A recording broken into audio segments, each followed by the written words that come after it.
There is a certain relationship between figures P and Q. Establish a similar relationship between figures R and S by selecting a suitable figure from the given options that will replace question mark in the figure S.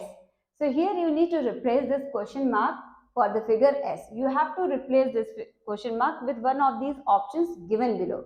So there is a relationship followed between P and Q. The same relationship you have to follow for R and S, and you need to find out for this question mark. So here you can see this inner rectangle is rotated by 90 degrees here, and this upper half of this outer figure is flipped.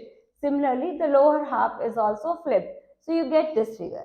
So similarly, let us follow it here. So you need to rotate this inner figure by 90 degrees. So you can see either A option is possible or D option is possible.